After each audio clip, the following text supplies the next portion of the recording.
Open world Souls games have become popular in recent years, and Nintendo, who usually never changes their base game formula, decided that for whatever reason they wanted to get in on the trend. The result? Zelda Breath of the Wild and Pokemon Legends Arceus, two very fun and successful open world games that produced record sales and a loving fanbase for the two titles. Having played the two games to completion and beyond, I've observed that the design for these two games are very simple, leaving lots of room for potential improvements over a very strong base game formula. A common trait for most Nintendo titles, just starting with what works and adding as you go.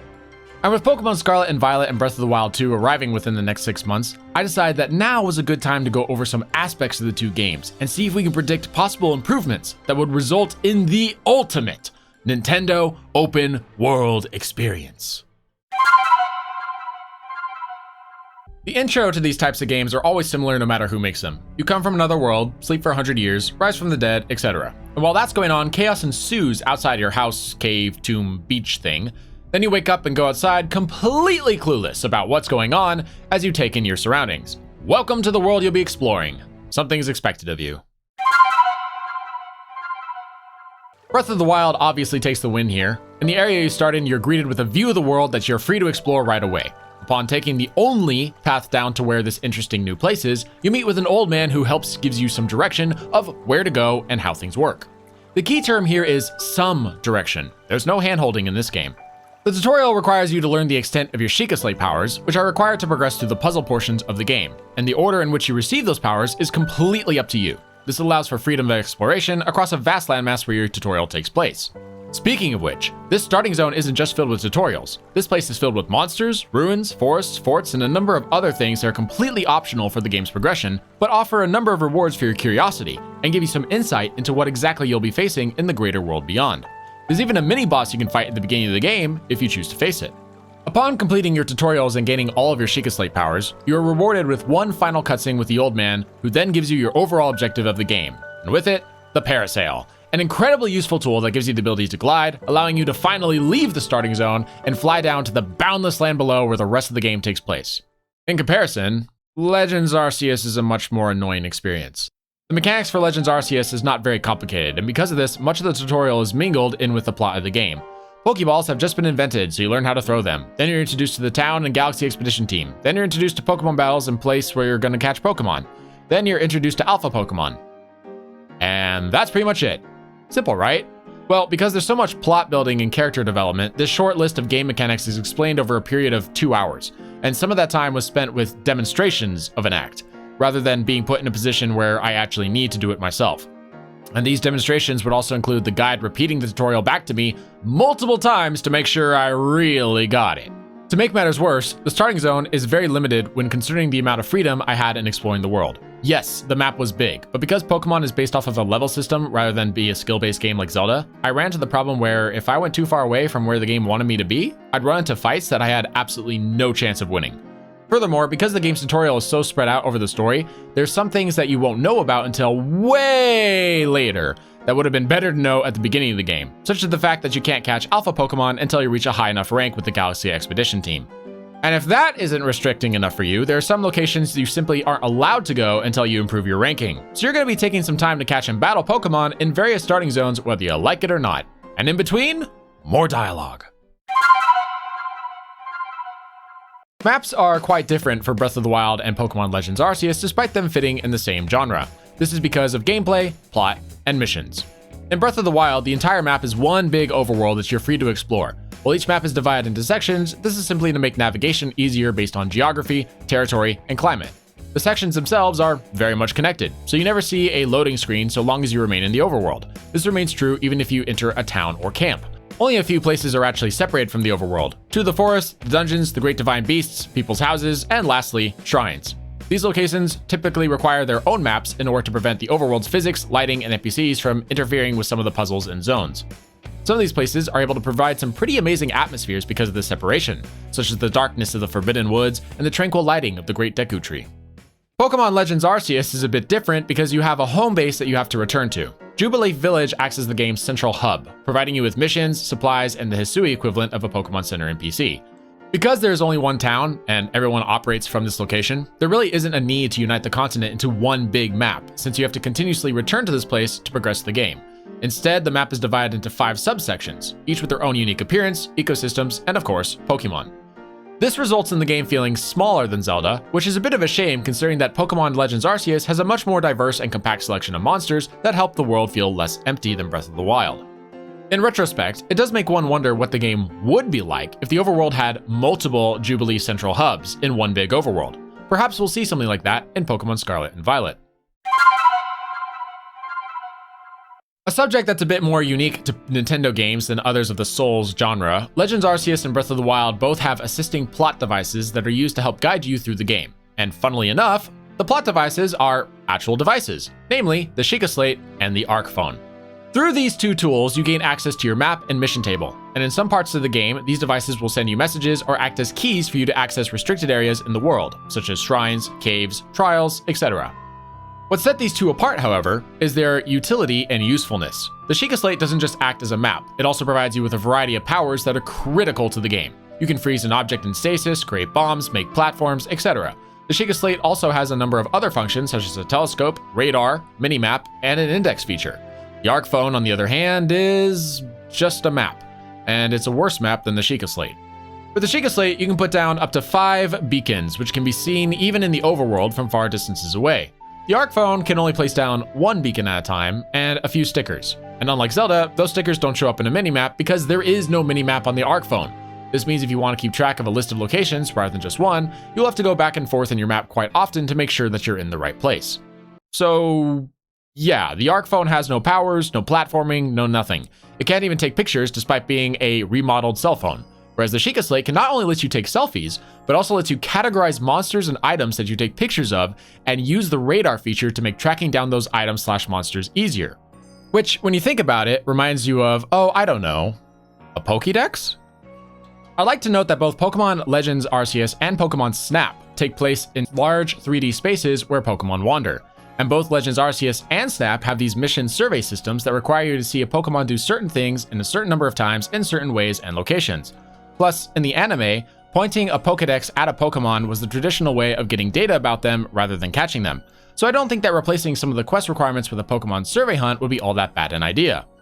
It would at least be more interesting than bludgeoning a poor population of Bidoof with a strong style move 40 times. As one might imagine, moving through these great open lands would take quite a while by foot. Fortunately, both Link and your trainer have ways to get around quickly. Unfortunately, these traveling methods are chock full of problems that make them somewhat inconvenient. In Breath of the Wild, your main methods of travel are by horse, gliding on your parasail, shield surfing, or on foot. Of these methods, the horse is usually the fastest, but unfortunately also the most limited. In a land filled with cliffs, hills, walls, lakes, and more, the local geography often restricts your ability to get around. Link himself can scale cliffs, fly with his parasail, swim very, very slowly, and sprint across fields, whereas the horse can sprint across fields faster. Epona might be a valiant steed, but she's no Skyrim breed. In order to gain access to many of the interesting locations that you may find, you often will have to ditch your horse in the process. And until later DLC, there was no way to teleport the horse to you in the event that you left your horse somewhere far from where you were. Furthermore, the horse itself would refuse to jump off cliffs and had a limited HP pool. This meant that any horse you went through the trouble of taming could potentially die if you charged into a group of monsters, and the horse would sometimes stop suddenly if its AI detected something that it couldn't register as agreeable terrain. Eventually, there was a DLC pack that offered a reward for a Guardian bike that Link could get at the very end of the game. And this thing is wonderful. It moves as fast as a horse, can go over most terrain without issue, can be summoned to you with your Sheikah Slate, has no problem diving off of cliffs, can turn with ease, and is totally indestructible.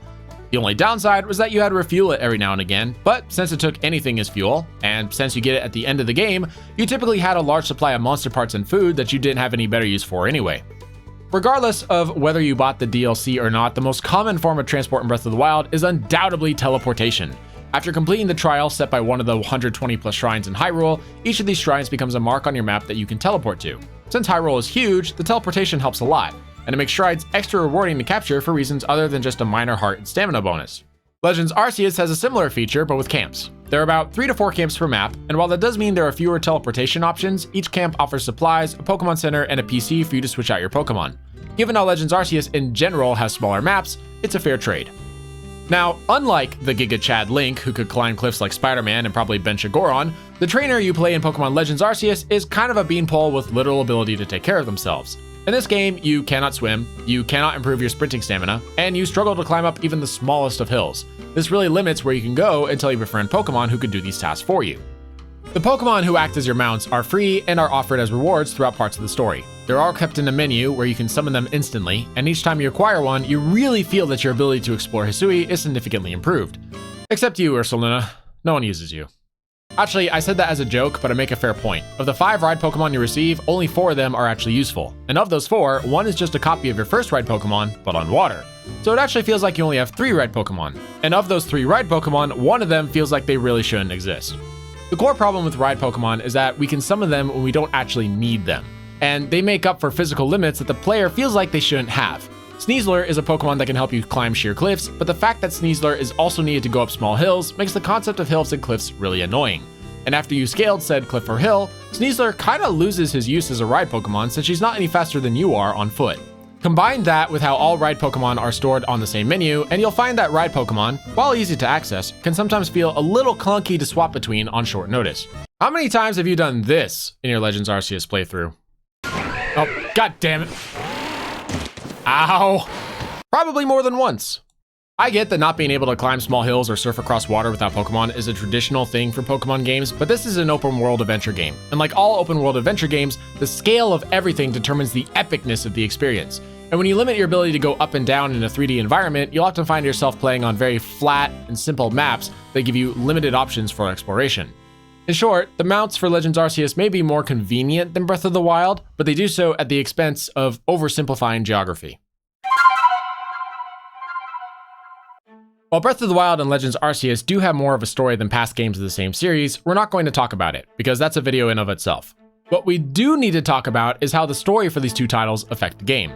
In Zelda's case, the story is the same as it's always been. Ganon has resurrected, and you, the legendary hero, have to go defeat him, etc. But honestly, the overarching story doesn't have much of a presence in the actual gameplay. Breath of the Wild is a nearly limitless game that cleverly uses few mechanics to create a wide variety of ways to play. And with this creative freedom, wandering around the countryside or figuring out fun ways to kill monsters is often just as exciting as doing the main quests. Puzzles, hidden locations, and treasures are everywhere, and because of this, you can spend hours of your time completely forgetting that the main story exists. As a result, gamers will often want to continue playing even after the main story's been completed, and will keep adventuring in Hyrule until it has nothing left to offer. Legends Arceus is kind of the opposite. The premise of this game is nothing like past Pokemon games. Whereas Pokemon usually is about challenging gyms and being told, "Pokemon are our friends," by literally everyone, Legends Arceus takes place in a time before people and Pokemon came together, and your job as a Pokemon-loving time traveler is to help bring people and Pokemon closer by settling their fears and superstitions through your findings in the Pokédex. Because this concept is so different from the norm of Pokemon, the game story has to hold your hand through nearly the entire playthrough so that you can really feel that you make changes to the people of Hisui, and that means 2 things for gameplay. 1, you're going to read entire books worth of character dialogue, and I mean tons of it. Almost half of this game is text, so you're never going to forget the ongoing scenario as you play. And 2, unless you have a Pokemon that you really like, or have a burning desire to complete the Pokédex outside of catching, there really isn't much of a motivation to continue playing the game without more story, since the process of catching Pokemon, while much more fun in this game than past Pokemon games, is still very much the exact same process from start to finish. Another win for Breath of the Wild here, as Zelda has a wide selection of cutscenes that play out during certain parts of the game. This ranges from the introduction of characters to recalling past memories, some of which even have voice-acted dialogue. Pokemon only has a few major cutscenes that play out when facing the 6 main bosses of the game. There are, of course, plenty of scenes that have player discussion, such as when you're being given a mission, or when you hang out to eat the Wallflower with your fellow expedition members, but these often only use repetitive animations to help display who's talking, whereas animations with more detailed motions, such as jumping, climbing, flying, etc., are removed as fade to black cuts. It's a bit odd to see such simplicity in this 3D Pokemon game, considering how Legends Arceus was very plot-focused. It's true that animation takes time to make, and is one of the reasons why games from companies like Square Enix take so long to get released, but Legends Arceus' art style was not super graphic heavy, and Nintendo always had a good history with fluid movement in their platformers. So why the outlier in Pokemon? Who knows? Fighting in Breath of the Wild is fun and fast-paced. Link fights with a large arsenal of weapons and powers under his belt, which he can use for a variety of situations. The powers of the Sheikah Slate also allows for some pretty fun and creative methods of killing monsters, from dropping them off a cliff to making objects run into them. No enemy is so complicated that Link can't just beat them by smashing B and eating recovery items, but weapons now have durability, which means that you can't constantly rely on one overpowered tool for every opponent. While the skill level required to play is fairly low, the combat becomes more fun and rewarding if you can learn to play well. Dodging or parrying enemy attacks will get you a quick rush of strikes in, reflect beams, and even disarm your opponent, letting you steal their weapons from them. Link himself fights with a great deal of mobility. He can sprint, allowing him to rush to or run away from danger. He can backflip or side jump away from attacks. He can throw his weapons at enemies to deal extra damage and stun them right as his weapon is on the verge of breaking. Overall, Link feels really good to play in this game, both in momentum and variety. Monsters, on the other hand, are less impressive. With the exceptions of some bosses and mini-bosses like Calamities or Lionels, most of the monsters in the game have a very slow and simple attack patterns, often resulting in easy and repetitive fights where you can get 3 to 6 attacks in before the monster swings their weapon even once. Because of this, most deaths in the game are either self-caused or are a result of fighting a large group of monsters all at once and getting hit by a stray bullet. And this, unfortunately, is probably Breath of the Wild's biggest weakness. The thing about the Souls genre of games is that it's the enemies, not the player, that often define the quality of the combat experience. The first time you fight a monster like a Lionel, Volduga, or Stone Talus, they're very intimidating. You're faced with this huge monster with unique abilities who hit harder and faster than any of the small fry you fought before. And many of these monsters have unique mechanics that you have to learn in order to deal any decent damage or avoid large-scale attacks. But once you defeat one of these guys for the second or third time, you get used to it, and suddenly these type of monsters are no longer a threat. Legends Arceus' combat is very unusual for Pokemon, but fun. Against regular Pokemon, you can fight them in a traditional Pokemon battle with one little twist. Rather than simply taking turns in combat, the number of times you can attack is determined by a Pokemon's individual speed. An agile style attack, or even just a fast Pokemon, can attack an enemy more than once, and a strong style attack might leave you open but allow for a single powerful blow. Battles are also much shorter now compared to past Pokemon games, as Pokemon have less HP and deal more damage with each attack. The difference in stats is so staggering that it's possible for a group of level 4 Pokemon to take down a level 50 or higher, which was completely unthinkable in past Pokemon games. And if fighting traditional Pokemon battles isn't your style of gameplay, you can also take on the Pokemon as a trainer, allowing you to capture them during combat or outside of it. Strike the back of the Pokemon for a critical capture, and stun them with items, or sneak around to distract them with food. The choice is yours. This new way of playing Pokemon is very enjoyable, but unfortunately the difference between the fighting styles leads to a bit of disruption when you switch between the two options. There are moments where I'm dodging a flurry of Pokemon attacks. The moment is very intense. I'm keeping an eye on my surroundings, but then I throw out a Pokeball and suddenly everything just stops. And I can get up and grab a drink of water if I want to. The Pokemon will wait. What I will say is that traditional Pokemon games were simple RPGs with Pokemon in them. Legends Arceus gameplay feels much more like I'm playing the actual Pokemon anime, and I love that. While there are certainly kinks to work out in this series, I very much hope the style of Pokemon becomes the new standard in future titles.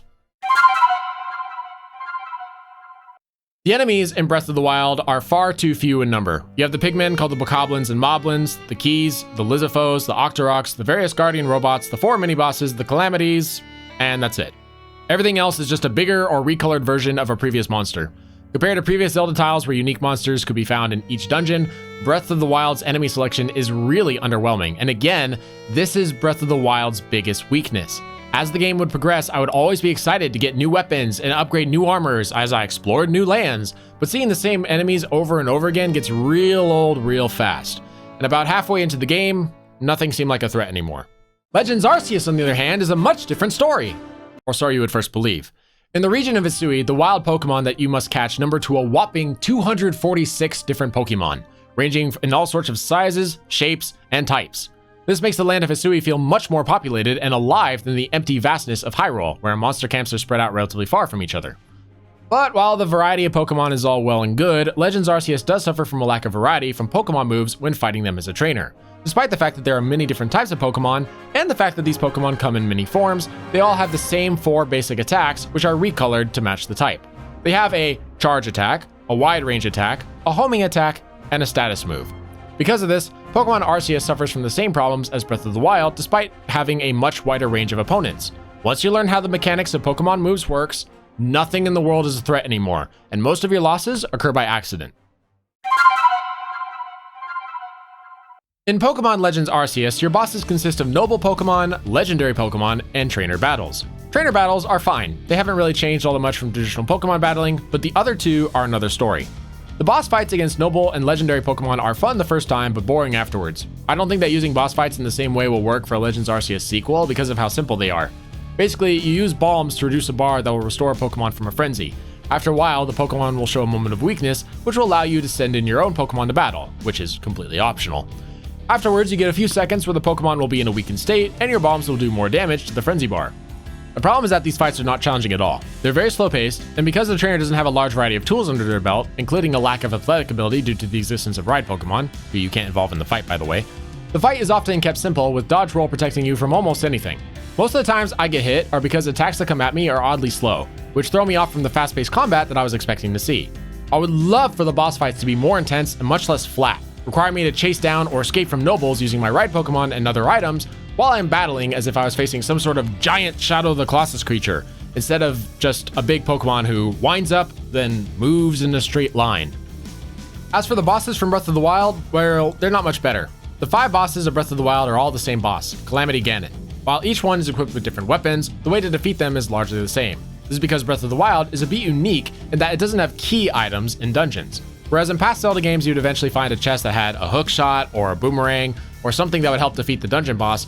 All the items in Breath of the Wild come from the outside world. There is literally nothing that you can get in a dungeon that you can't get outside of one, which is why all the dungeons and Calamity bosses are so similar to each other. The developers didn't want to put you in a situation where you couldn't win because you ran out of an item with limited durability, resulting in these plain, easy fights that can be won with pretty much anything you have on you.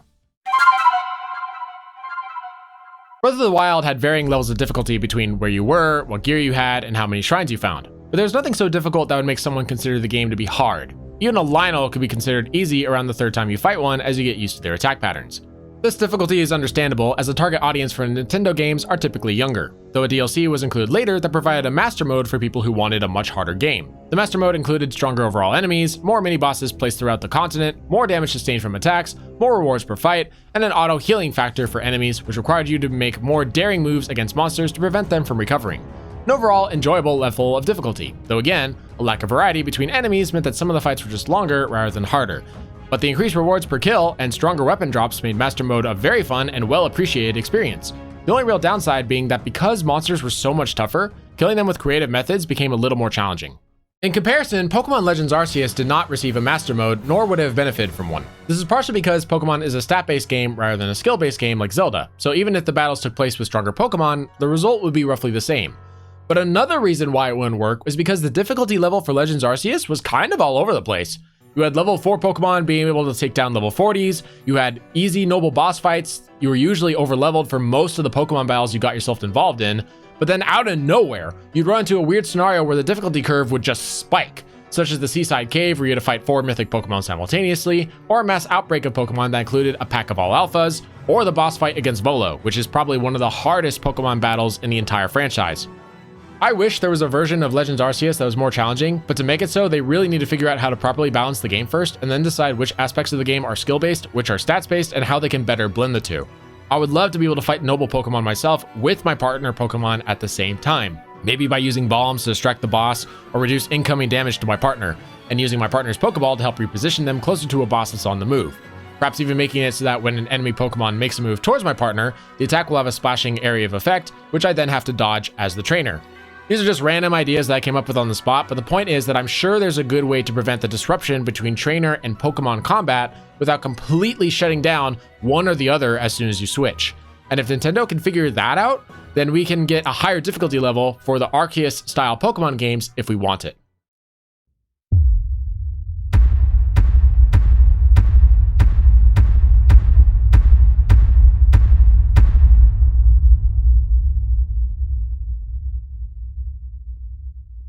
Intro, it's fine, leave it. Tutorial, Legends Arceus' tutorial is way too long and doesn't do a good job explaining all the features of the game. Make it more like Breath of the Wild's. Map and scale? A united map is better than a segmented one. Spreading out quests and missions into multiple towns in one big overworld would feel better than having to constantly return to a single base of operations. Assisting plot device? The Sheikah Slate is amazing and can be left as is. Legends Arceus would strongly benefit from using the Sheikah Slate's photo and radar feature in the Pokédex as part of the Pokédex mission table, essentially combining the Legends Arceus series and Pokemon Snap series into one game. Remove strong and agile style requirements in favor of photography. Traveling methods? All mounts should be teleportal like in Legends Arceus, though some mounts should be replaced/removed for items or basic physical abilities. Story elements? If story is going to be a key part of the game, then it should be shown more than it should be told. Long dialogue is fine sometimes, but don't include every single conversation as long dialogue, and discovering lore as you play is often more exciting than having someone else explain it to you. Also, Link should be able to hang out with the champion descendants more, so put quests around them, like with Riju, so they don't become obsolete characters. Cutscenes? Animate Pokemon's cutscenes. You don't need to fade to black so much when using simple 3D models. Most of the existing scenes currently consist of dialogue anyway, so adding a bit more here and there is not too much to ask.